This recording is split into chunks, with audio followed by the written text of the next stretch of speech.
That's right. You may have all the stuff in the world, but your mind is off. But how many know whose mind is staying on Jesus? He will keep you in perfect peace. Yes, he will. People living with programming so neglect that they can't even see the light at the end of the tunnel. My God. Their minds are messed up. Don't know which way to turn. But Jesus said it like this: I come. Yes. That you may have life. Yes. And life that more abundant. You mama see. Yeah, God. Jesus said, come unto me. Yes. Yes. All of you who are weary and that are doubting, that have heavy burdens. Yes. And I will give you rest. Matthew 11:28. And I will give you rest. Yes. Rest for your soul. Rest for your mind. Rest for your situation. God is able to give you rest. Yes, he is. Yes, he is. So your neighbor again say, neighbor. Neighbor. There's nothing. There's nothing. Beyond repair. Beyond repair. There is nothing. There's nothing. Too hard for God. Too hard for God. He's able to fix it for you. Whatever is broken in your life, say yes. Yes. Say yes. Hallelujah. Thank So you. what do you do about brokenness? My God. My God. God has always used broken people. Oh, yes, he has. Yes, he has. He's always used broken people to do his work. My God. Such as David, Paul, Moses. Oh my God. Whole lot of them. Jacob, Rahab. And the question is, what is your name? My God. That's right. That's right. That's right. Somebody just point at just say your name. Say me. Somebody Teresa. Say your name. Teresa. I said say your name. Nobody else's name. Teresa. Yeah. He wants to use me. That's right. That's right. That's But right. the only way he'll be able to use me, Oh, he got to take what's broken in my life yes. Yes. and fix what is broken. Yes. And after he fixes what's broken in my life, Yes. I'll be able to help somebody else to break. That's right. That's right. So that's what David, Paul, Moses, and all these people did. God used me. Yes, he did. And when he used me and blessed somebody else, That's right. Yes, he did. Hallelujah. so Jesus comes into our life to comfort all who are God. mourning. That's right. And he provides for those who are grieved to bestow on them a crown of beauty instead of ashes. That's right. The oil of gladness instead of mourning. That's right. And a covering of praise instead of a spirit of despair. That's right. That's what he come to do. Yes.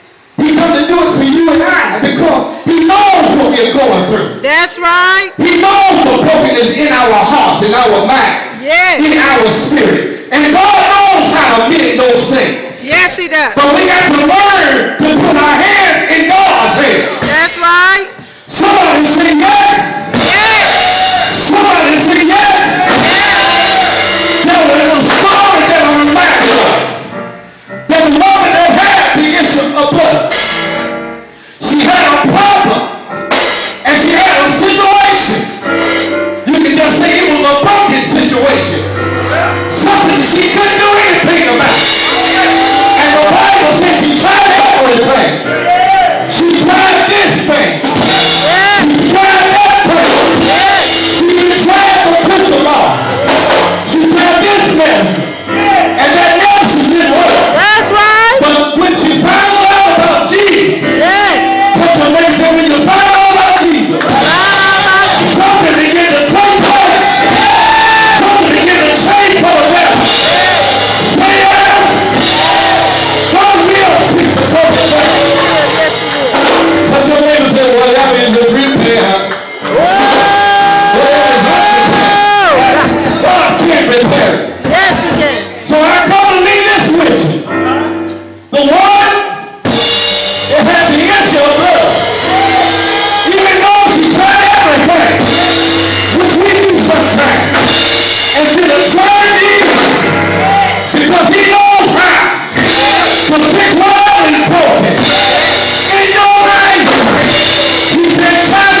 trying to get his healing was because he had heard about Jesus.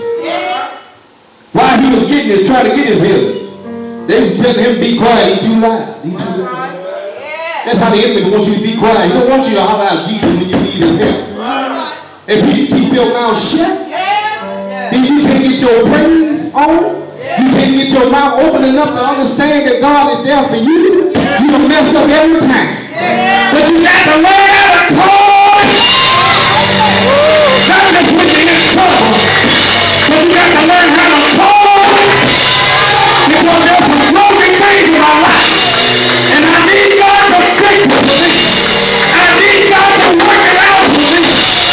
Say yes. Say yes.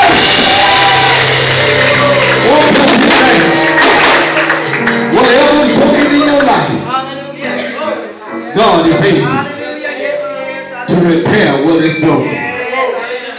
There's nothing too hard, and there's nothing beyond repair if God has something to do with it.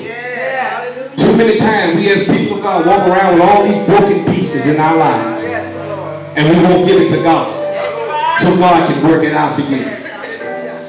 We don't want to keep leaving the same way we come. We come broke, we leave broken. We don't want to come broken and leave broken. We want to come broken and leave it at the altar. That's right. And allow God to fix it for you. How can we help others if we are always broken ourselves? That's right. That's where they're coming from. They're coming from a broke up situation. They're coming from a broken background of the devil destroying them while they was out there. But they need to see that we care and that God cares. And they need to see that God has delivered us. He brought us out of some broken things. That's right. We have to give it to him. Amen. There's nothing beyond repair. Nothing broken that is beyond repair. Amen. Whatever is broken, God is able to fix it. Yes. I don't care what it is. Look at your neighbor and say, I don't care what it is. I don't care what it is. Nothing. So don't keep leaving out here with the same broken situation. Broken things that are in your life, but the enemy's got you. He got a stronghold on you. It's got you in bound, in bondage. But he's able to do it for you. Nothing beyond repair. Let us stand.